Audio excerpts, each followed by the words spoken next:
Hello friends, अवाम welcome to all of you in my YouTube channel Akhilesh education centre.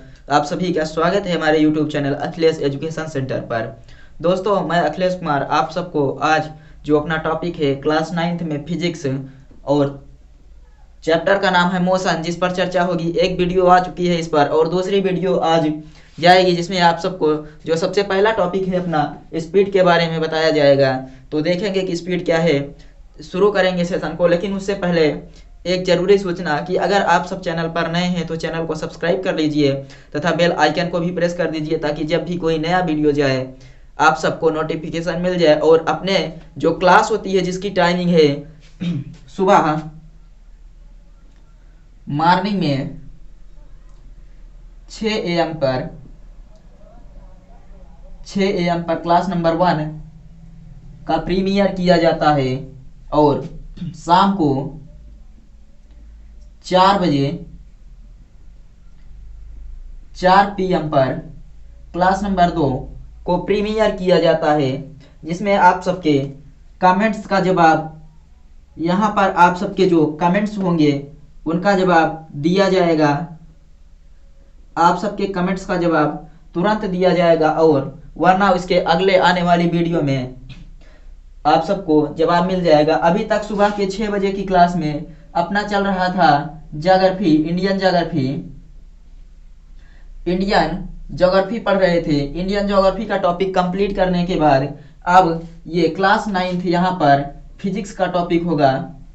Physics जाएगी class 9th की, और ये है कंपटीशन लेवल की, यानी कि जीके और जीएस की क्लास। अभी तक ज्योग्राफी की चल रही थी, अब 6 बजे से फिजिक्स की क्लास होगी क्लास 9th की। और शाम 6 बजे जो शाम 4 बजे क्लास चलती थी उसमें पढ़ाया जाता था फिजिक्स क्लास 10th के लिए। यहाँ पर भी ये टॉपिक समाप्त हो चुका है। न्यूमेरिकल का टॉपिक है जो कल शाम की क्लास में अपलोड हो जाएगा। और यहाँ पर जो अब चल रहा है, यहाँ पर चल रहा है अब केमिस्ट्री क्लास 10th का अगली क्लास जो जाएगी वो क्लास 10th में केमिस्ट्री का पहला चैप्टर होगा। तो यही सूचना आप सबको देनी थी। और चलिए अब अपना टॉपिक स्टार्ट करते हैं, जिसका नाम है चाल। चाल क्या होती है? तो हम सभी जानते हैं कि जो चाल का फार्मूला होता है, स्पीड यानी कि चाल बराबर दूरी बटे समय। चाल बराबर दूरी बटे समय, यानी कि speed is equal to distance upon time. यदि समय को एकांक कर दिया जाए, मतलब कि 1 सेकंड मान लिया जाए, या एकांक कर दिया जाए, यदि इसको एकांक कर दिया जाए, समय को 1 कर दिया जाए, तो हो जाएगा चाल बराबर दूरी। तो इससे जो फार्मूला निकल कर आएगा, समय को एकांक करने पर चाल बराबर दूरी, तो इसका फार्मूला होगा कि यदि समय को एकांक कर दिया जाए तो वस्तु द्वारा चली गई दूरी ही चाल होती है। समय को 1 करेंगे एकांक समय में किसी वस्तु द्वारा तय की गई दूरी, और यहाँ पर if time is equal to 1 second, या एकांक ही माना जाए, 1 कर दिया जाए, तो speed is equal to distance हो जाता है, चाल बराबर दूरी बटे समय। तो इसकी परिभाषा जो होगी, क्लियर परिभाषा क्या होगी? तो जो दूरी और समय का अनुपात होता है उसी को चाल कहते हैं। दूरी और समय के अनुपात को चाल कहते हैं, या किसी वस्तु द्वारा एकांक समय में चली गई दूरी को वस्तु की चाल कहते हैं। तो परिभाषा लिखेंगे, किसी वस्तु द्वारा एकांक समय में चली गई दूरी, किसी वस्तु द्वारा एकांक समय में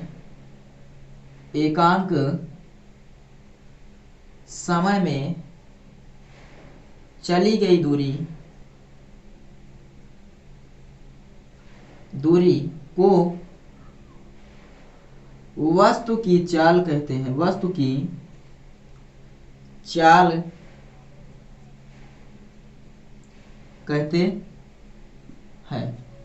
किसी वस्तु द्वारा एकांक समय में चली गई दूरी, यदि समय को एक कर दिया जाए तो जो दूरी चली जाती है उसी को क्या कहा जाता है, वस्तु की चाल कहा जाता है। अर्थात किसी वस्तु द्वारा चली गई दूरी के परिवर्तन, मतलब यहाँ पर इसके कहने का मतलब क्या है कि अर्थात किसी वस्तु द्वारा चली गई, अर्थात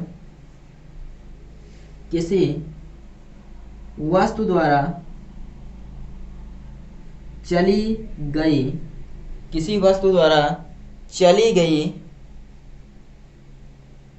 दूरी के परिवर्तन की समय दर को, वस्तु द्वारा चली गई दूरी के परिवर्तन की समय दर को वस्तु की चाल कहते हैं, को वस्तु की चाल कहते हैं। मतलब किसी वस्तु द्वारा चली गई दूरी के परिवर्तन, मतलब दूरी में परिवर्तन बटे समय, चाल बराबर दूरी का परिवर्तन बटे समय का परिवर्तन। तो यहां पर हो जाएगा चाल बराबर दूरी का परिवर्तन बटे समय का परिवर्तन। Speed is equal to difference of time upon difference, means difference of distance upon difference of time हो जाता है। किसी वस्तु द्वारा एकांक समय में चली गई दूरी वस्तु की चाल कहलाती है, यानी कि टाइम को एक कर दिया जाए, distance is equal to speed हो जाएगा। अर्थात किसी वस्तु द्वारा चली गई दूरी के परिवर्तन की समय दर, दूरी के परिवर्तन और समय दर को जो अनुपात निकल कर आ रहा है वही इसका क्या कहलाएगा, चाल कहलाएगा। और इसे v से प्रदर्शित करते हैं, denoted by v, it is denoted by small v, it is denoted by small v हो जाता है। यदि किसी, अब इसके आगे देखते हैं, मतलब यहाँ पर डिनोट किससे किया जाता है, तो इसको जो प्रदर्शित किया जाता है वो है स्मॉल v से प्रदर्शित किया जाता है। अब मान लिया जाए कि यहाँ जो दूरी में परिवर्तन है वो डेल्टा टी, डेल्टा यस है, और समय में परिवर्तन क्या है, डेल्टा टी। तो v is equal to delta s upon delta t हो जाता है।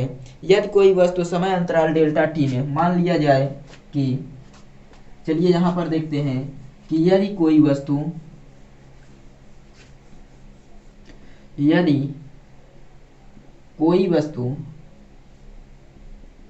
डेल्टा टी समयांतराल में कितनी दूरी तय करती है, डेल्टा यस दूरी, डेल्टा टी मतलब कि अति सूक्ष्म समयांतराल डेल्टा टी है, में अति सूक्ष्म दूरी डेल्टा यस तय करे तो, दूरी तय करे तो दूरी में परिवर्तन और समय में परिवर्तन, तो दूरी के परिवर्तन की समय दर, तो जो दूरी है, दूरी के परिवर्तन की समय दर, अर्थात जो दूरी में परिवर्तन की समय दर है, अर्थात चाल बराबर दूरी का परिवर्तन बटे समय का परिवर्तन, यही वाला फार्मूला यहाँ पर लिखेंगे। अर्थात दूरी का परिवर्तन बटे समय का परिवर्तन, इसे डिनोट किससे किया जाता था, यहाँ पर जो चाल बराबर हो गया दूरी का परिवर्तन बटे समय का परिवर्तन, तो ऊपर अभी लिखाया गया, क्या लिखाया गया था कि it is denoted by v, तो यहाँ पर small v is equal to दूरी में परिवर्तन डेल्टा यस और समय में परिवर्तन डेल्टा t हो जाएगा। इसका फार्मूला निकल कर आएगा v is equal to delta s upon delta t। और यह चाल एक अदिश राशि है, चाल क्या है, एक अदिश राशि है। अदिश राशि की परिभाषा वीडियो नंबर 1 में बताई गई है कि अदिश राशि क्या होती है। तो चाल एक अदिश राशि है और अदिश राशि है तो इसका जो मात्रक हो जाएगा एसआई मात्रक होता है मीटर प्रति सेकंड। चाल का एसआई मात्रक क्या होता है? एसआई मात्रक मतलब इंटरनेशनल पद्धति में, अंतरराष्ट्रीय पद्धति में चाल का मात्रक मीटर प्रति सेकंड होता है। तो एसआई पद्धति में चाल का मात्रक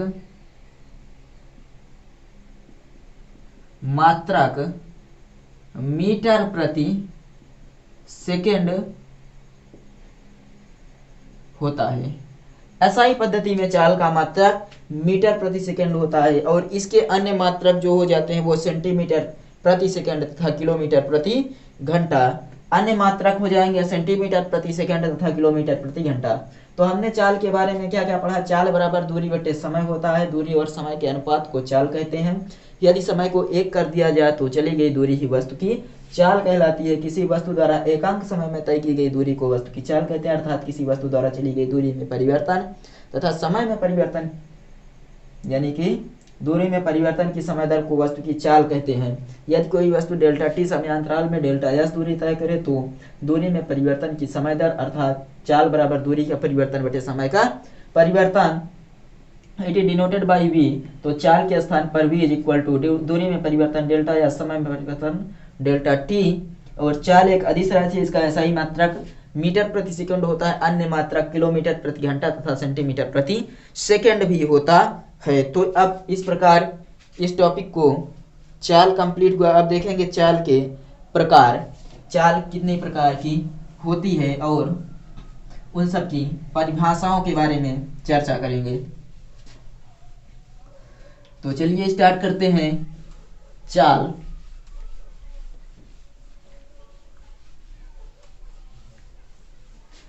चाल के प्रकार, टाइप्स ऑफ स्पीड लिखेंगे। टाइप्स ऑफ स्पीड मतलब चाल के प्रकार। टाइप्स ऑफ स्पीड मतलब चाल के प्रकार। तो सबसे पहले आ जाता है एक समान चाल, यूनिफॉर्म मोशन यानी कि यूनिफॉर्म स्पीड। एक समान चाल, सबसे पहले देखेंगे एक समान चाल मतलब यूनिफॉर्म स्पीड।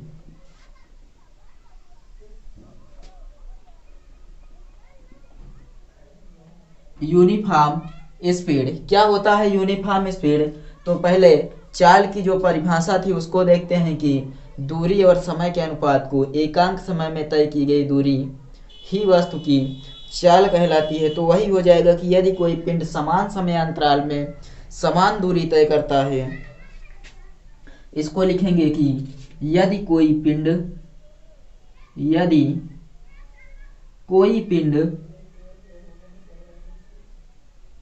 समान समयांतराल में समान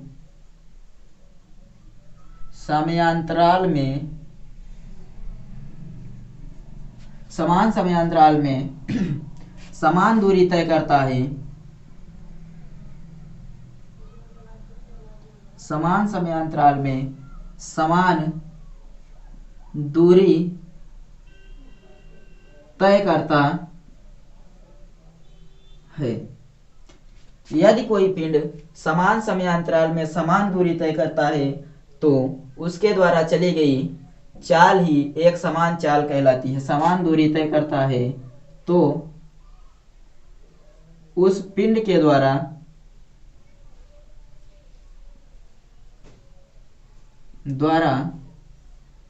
चली गई दूरी को, उस पिंड द्वारा चली गई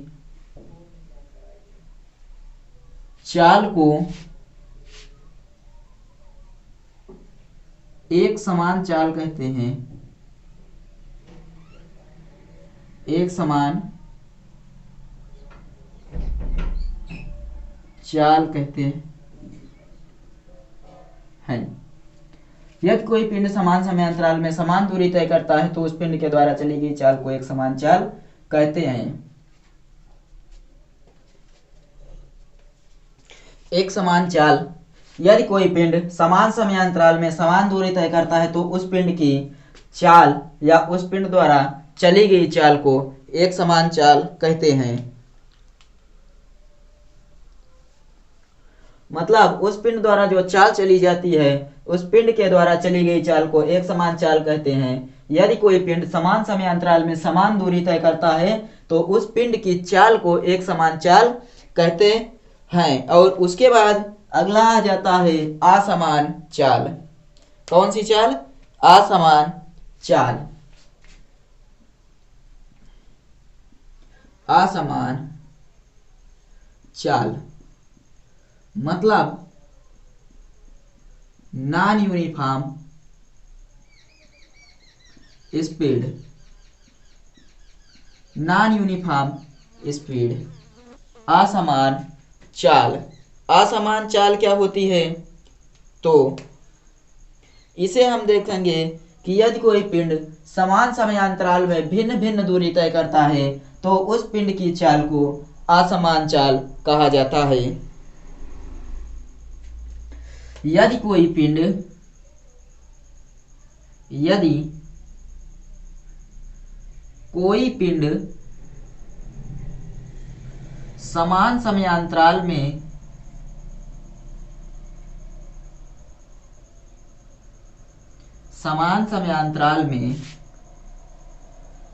भिन्न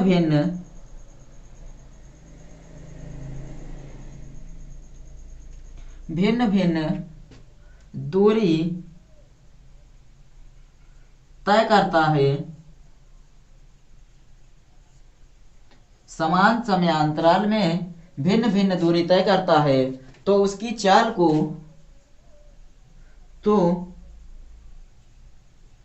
उसकी चाल को असमान चाल कहते हैं।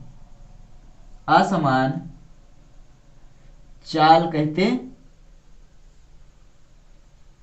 हैं।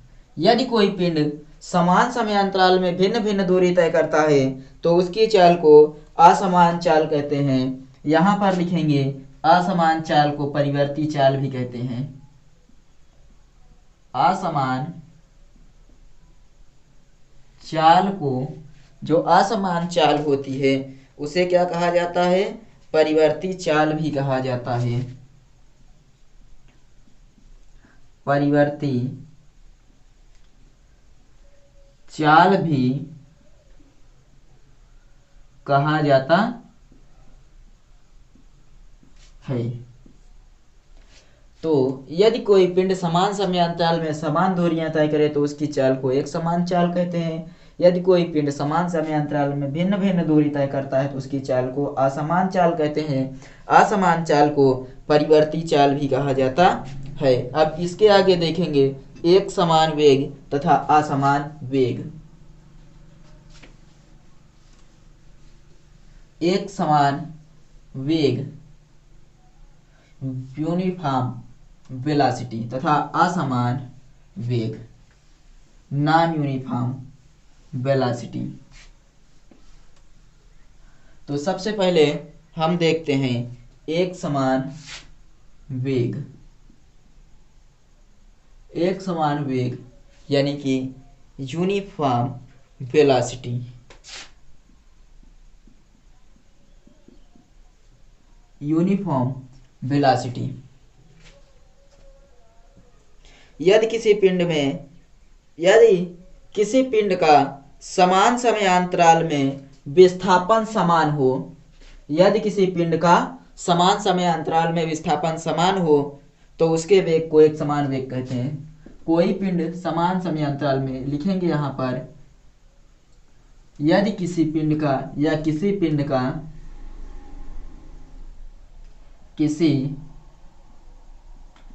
का समान समयांतराल में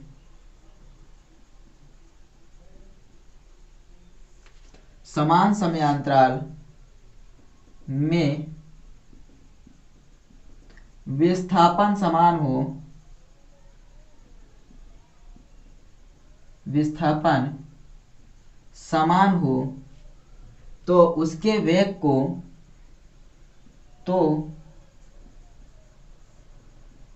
उस पिंड के वेग को एक समान वेग कहते हैं, एक समान वेग कहते हैं। किसी पिंड का समान समयांतराल में विस्थापन समान हो तो उसके वेग को एक समान वेग कहते हैं। और असमान वेग कब हो जाएगा? असमान वेग मतलब non uniform velocity, non uniform velocity.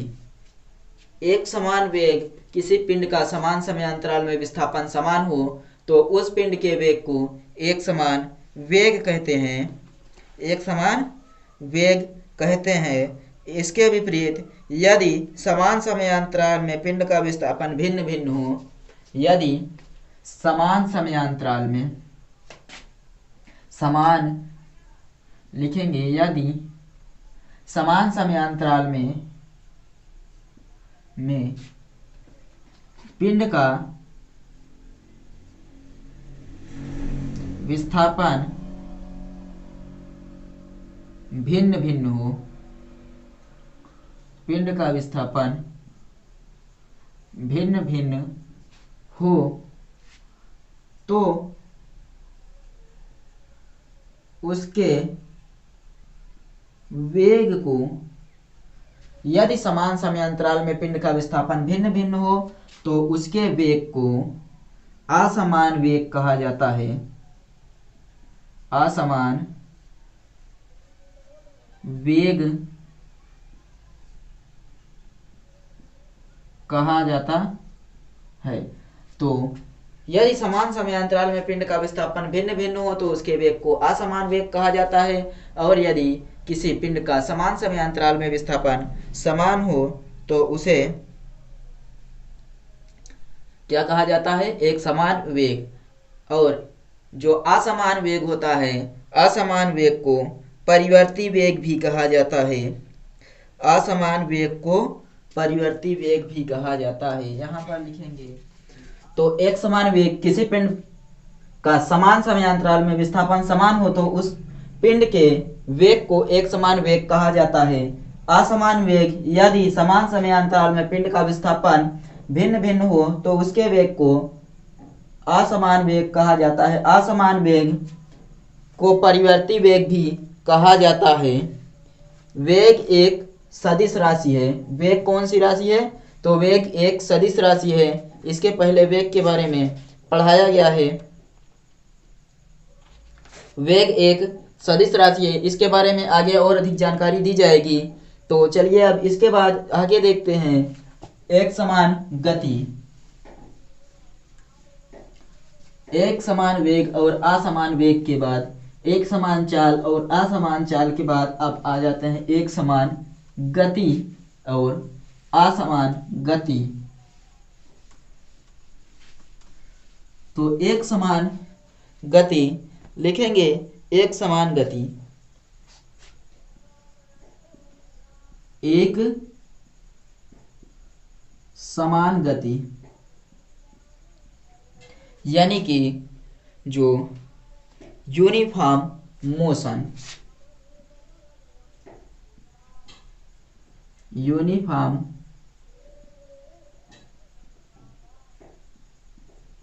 Motion,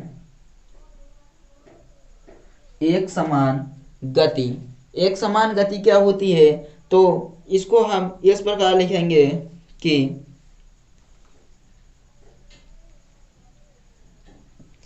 एक समान वेग से गतिमान पिंड की गति को ही एक समान गति कहते हैं। एक समान वेग से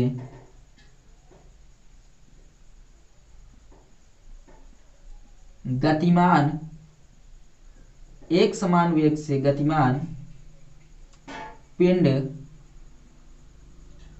के वेग को एक समान वेग से गतिमान पिंड के एक समान वेग से गतिमान पिंड की गति को पिंड की गति को ही एक समान गति कहा जाता है। एक समान वेग से गतिमान पिंड की गति को एक समान गति कहा जाता है। एक समान वेग से गतिमान पिंड की गति को एक समान गति कहा जाता है। यदि पिंड की चाल अथवा गति की दिशा यदि पिंड की चाल अथवा गति की दिशा अथवा दोनों मतलब चाल और गति की दिशा दोनों एक समान यानी कि यदि पिंड की चाल अथवा गति की दिशा अथवा दोनों ही परिवर्ती हो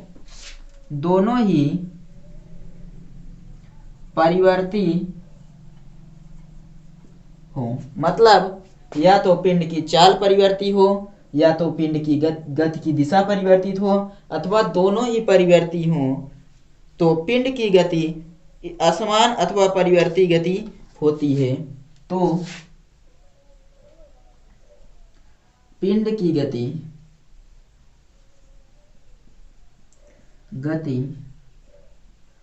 असमान अथवा परिवर्ती गति होती है। तो यहां पर हेडिंग डाल लेंगे असमान गति।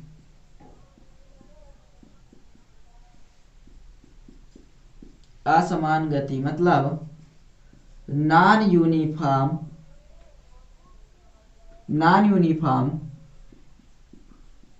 मोशन।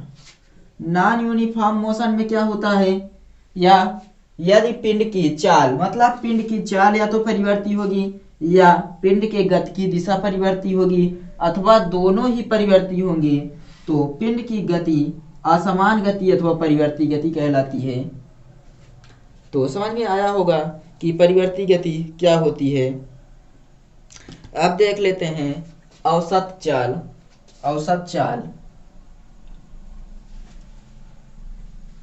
औसत चाल क्या होती है।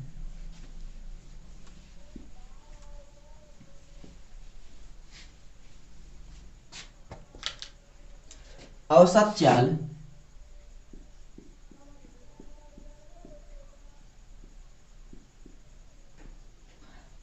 चाल मतलब एवरेज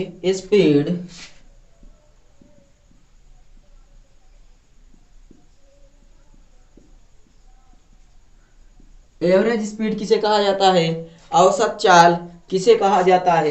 तो जो औसत चाल होती है औसत चाल संपूर्ण दूरी और संपूर्ण समय का अनुपात होती है। औसत चाल संपूर्ण दूरी और संपूर्ण समय का अनुपात होती है यानी कि किसी पिंड द्वारा तय की गई कुल दूरी और कुल समय के अनुपात को किसी पिंड द्वारा तय की गई कुल दूरी और कुल समय के अनुपात को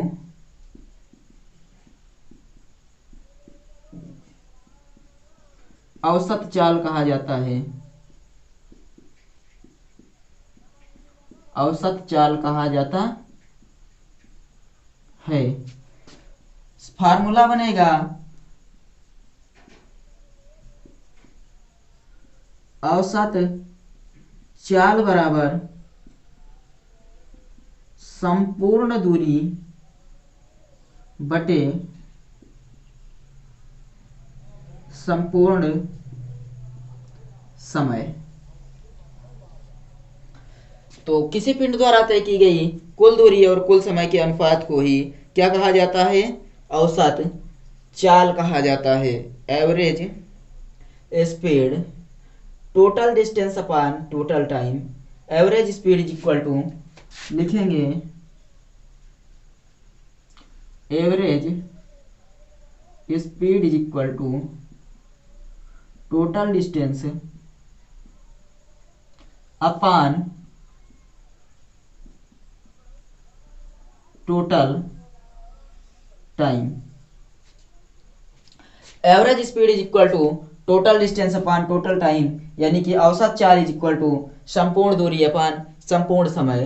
तो इसको एक एग्जाम्पल सवाल मान लेंगे कि माना कि एक पिंड ए से बी तक 10 मीटर दूरी को, यहां पर लिखेंगे क्वेश्चन, इसका फार्मूला याद रखेंगे, इसी पर सवाल लगाना है। क्वेश्चन लिखेंगे कि मान लेते हैं एक पिंड है जो ए से बी तक की दूरी को तय करता है, और ए से बी तक की दूरी कितनी है? 10 मीटर। लिखेंगे एक पिंड ए से बी तक 10 मीटर दूरी को 5 सेकंड में, एक पिंड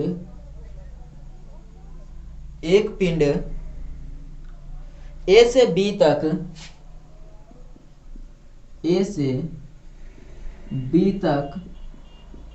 10 मीटर, ए से बी तक 10 मीटर दूरी को 5 सेकंड में, 10 मीटर दूरी को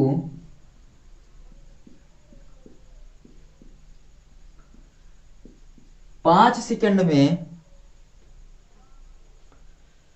अगली 5 मीटर दूरी को 2 सेकंड में, अगली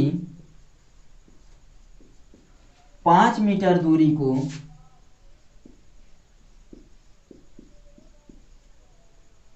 2 सेकंड में, तथा अंतिम 7 मीटर दूरी को 4 सेकंड में तय करता है,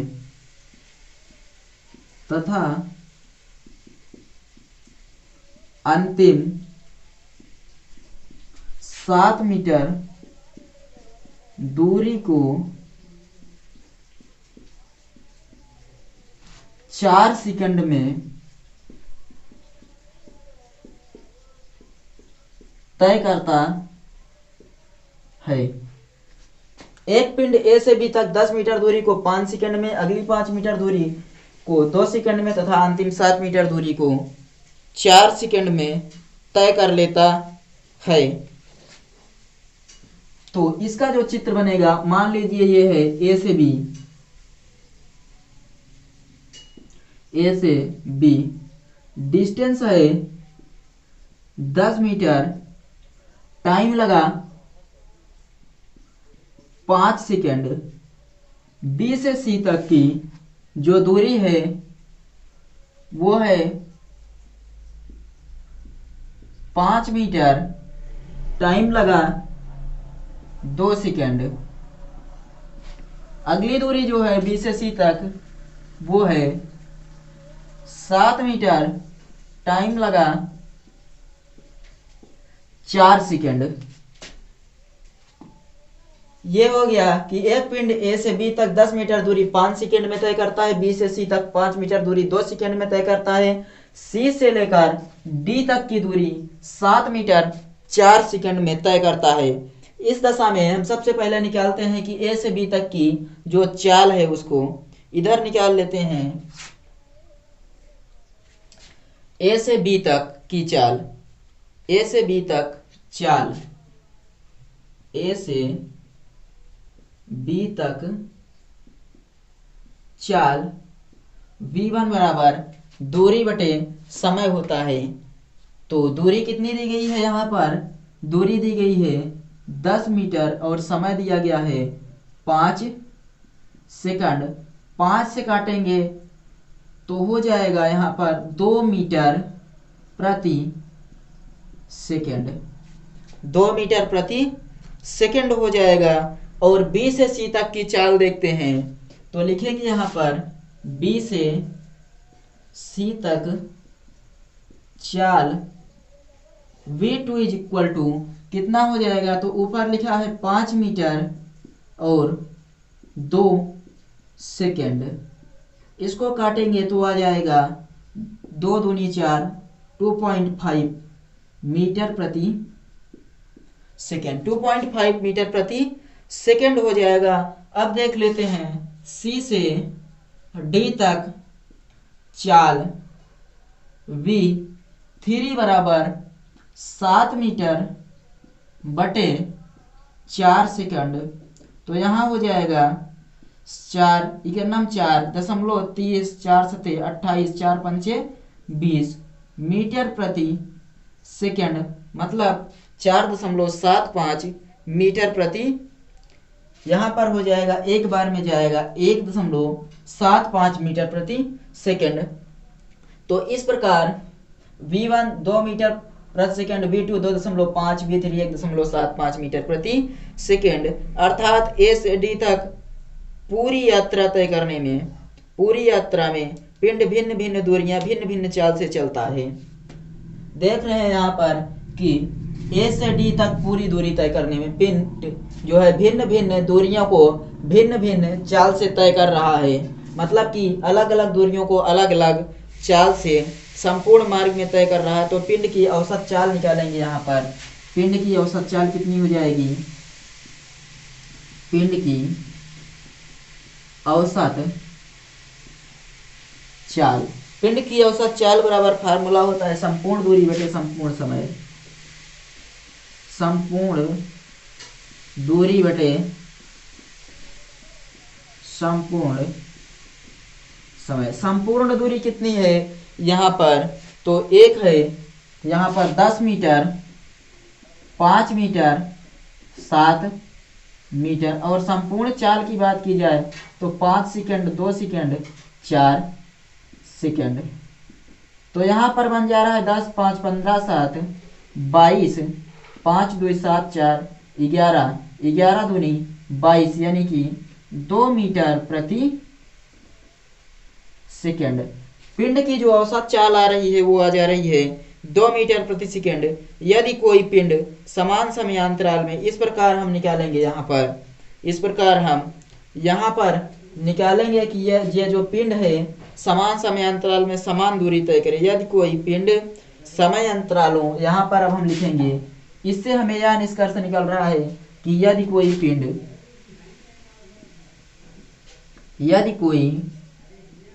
पिंड समयांतरालों कौन कौन से समयांतराल मान लेंगे, मान लीजिए delta T1, delta T2, delta T3 आदि। यानी कि यदि कोई पिंड समयांतराल डेल्टा T1, डेल्टा T2 और डेल्टा T3 में दूरियां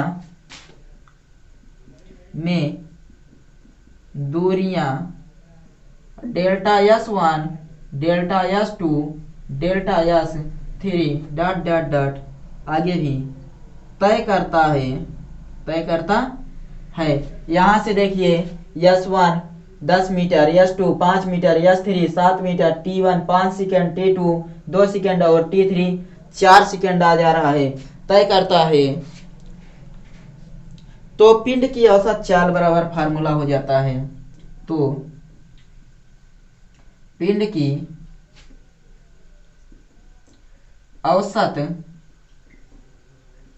चाल बराबर दूरी बटे समय होता है, मतलब delta S1 plus delta S2 plus delta S3 dash dash upon delta T1 plus delta T2 plus del T3 dash dash metre प्रति सेकेंड, मीटर प्रति सेकेंड हो जाएगा, मीटर प्रति सेकेंड हो जाता है। और जब किसी चीज को औसत दर्शाया जाता है तो औसत दर्शाने के लिए यहाँ पर बार का प्रयोग किया जाता है। मतलब औसत चाल के स्थान पर अगर बार लगाएंगे तो हम यहाँ पर लिखेंगे v के ऊपर बार लगाकर लिख देंगे यहाँ पर v bar is equal to delta S1 plus delta S2 plus delta S3 dash dash upon delta T1 plus delta T2 plus del T3 dash dash metre प्रति सेकंड औसत चाल आ जाएगी। इस प्रकार फार्मूला निकल कर आएगा। और औसत चाल जो होती है पिंड की भिन्न भिन्न चालों की औसत नहीं होती, पिंड की भिन्न भिन्न चालों की औसत नहीं होती है।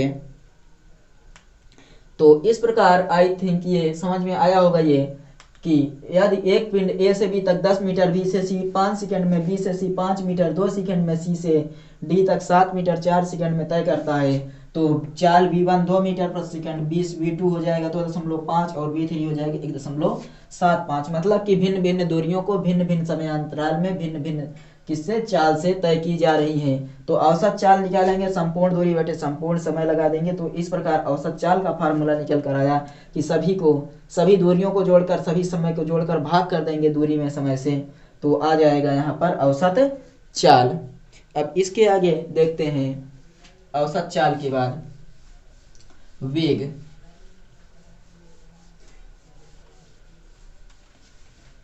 वेग को देखेंगे। अब वेग के बारे में जानकारी प्राप्त करते हैं कि हमें वेग में क्या क्या पढ़ना है।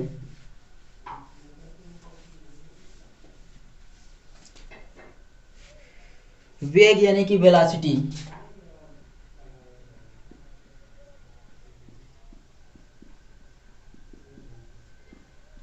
वेग मतलब वेलोसिटी होता है। तो किसी वस्तु के एकांक समय में विस्थापन को वेग कहते हैं। किसी वस्तु के एकांक समय में जो विस्थापन होता है, किसी वस्तु के एकांक समय में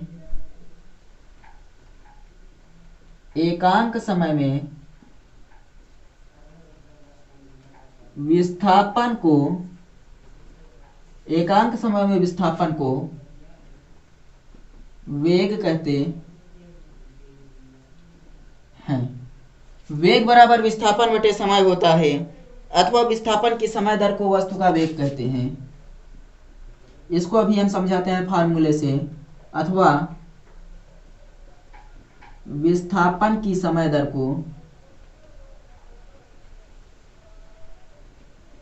को वेग कहते है। पहला वाला कैसे निकल कर आया?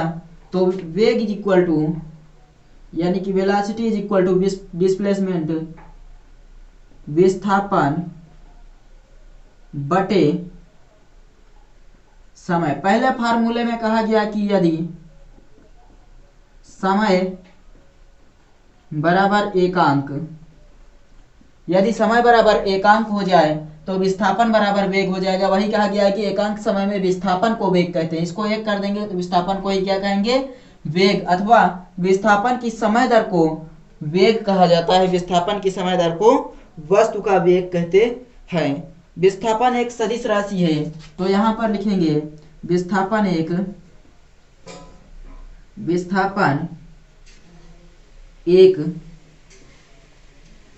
सदिश राशि है।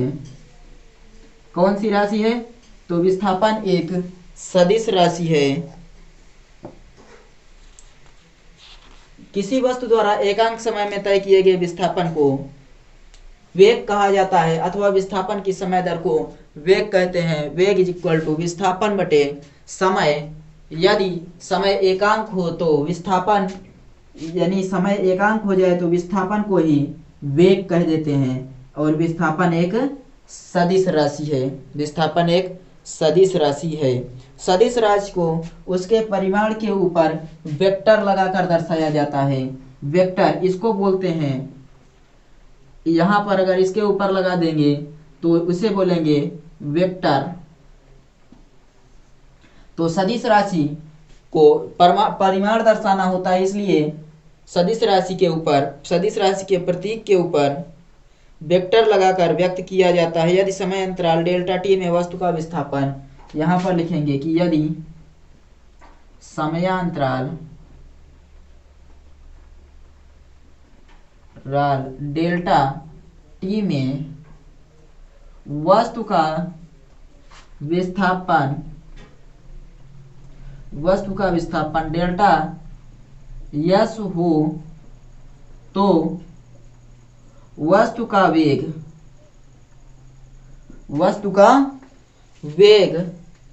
v vector is equal to del S vector upon del T. चूंकि जो विस्थापन है वह भी एक सदिश राशि है, तो उसमें परिमाण दर्शाना होता है, इसलिए विस्थापन के ऊपर वेक्टर और वेग के ऊपर भी वेक्टर लगाया गया है।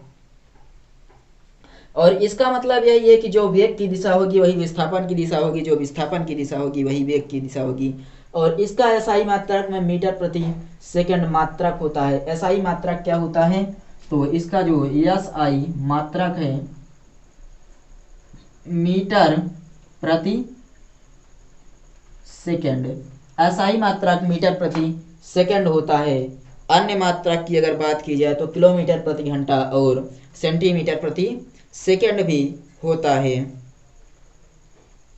तो अब हम देखते हैं यहाँ पर वेग के प्रकार। जिस प्रकार हमने देखा था गति के प्रकार, उसी प्रकार हम अब देखेंगे वेग के प्रकार, और वेग का प्रकार हम देखेंगे अगले वीडियो में, और अगले वीडियो में गति के सभी समीकरणों का निगमन करेंगे। तो आई थिंक इतना समझ में आया है। अगर समझ में आया है तो अच्छी बात है, नहीं तो एक बार फिर से रिवाइज करके देख लेंगे। और अगर अभी तक चैनल को नहीं सब्सक्राइब किए हैं तो सब्सक्राइब कर लीजिए तथा बेल आइकन को भी प्रेस कर दीजिए। तो चलिए मिलेंगे नेक्स्ट वीडियो में इसी के आगे वेग के प्रकार टाइप को लेकर, टाइप्स ऑफ वेलोसिटी, और उसके बाद फिर देखेंगे त्वरण, और त्वरण देखने के बाद कुछ न्यूमेरिकल लगाएंगे। न्यूमेरिकल के बाद फिर गति के समीकरणों का निगमन करेंगे, और उसके बाद जाकर ग्राफ विधि द्वारा समीकरणों का निगमन करेंगे। तो चलिए नेक्स्ट वीडियो में मिलते हैं, तब तक के लिए बाय।